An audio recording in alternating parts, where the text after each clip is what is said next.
Wow, super ganda. So mga idol, talagang ano to, ganda ng puno oh. Grabe oh, puno ng yangya. So tingnan natin ang mga dahon. Yan, ganda oh. Sana all mga idol. Ang ganda. Bro, may ilang taon na to? Tingin mo? Sa wild eh, baka mga hindi lang 50 years yan papasok. Kaya nga pag sa wild ah. Ganda naman yun. Ganda. So ang ganda na. Tingnan natin ang ilalim. Alright, so paikot natin mga idol. Tingnan natin yung likod. Ganda. Ayan. Super oh. Ang puno sa likod. Super old na. Napakaganda. So medyo mahal ng presyo dito pagka ganyan. Mahal na. So sa malayo tingnan natin. Ayan, ang ganda.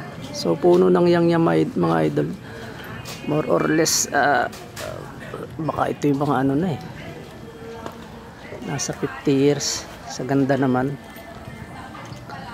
Kung may bibili nito eh, pwede na. Ganda. Puno ng yangya. Yangyang Batangas no? Ang ganda naman no? Sa Lubo to nakuha? Lubo Batangas mga idol. So makikita naman natin yung puno niyan. Makikita nyo kung gaano na ang edad niyan. So, ang ganda ng ano niya. Paso. Alright. So ganda. So kasamahan niya yung ibang yangya. Papakita ko sa inyo. Ito. Yangya din to. So isang klase silang puno. Yan naman ang pababa niya no. Yan. So focus natin. Alright. So tingnan din natin. Meron pang isa. Ito.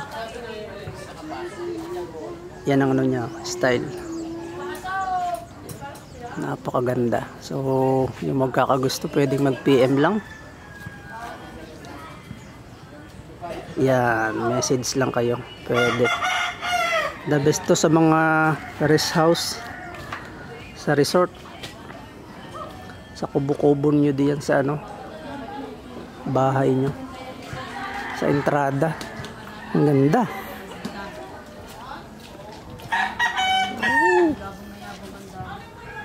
Sana all talaga. Ganda oh.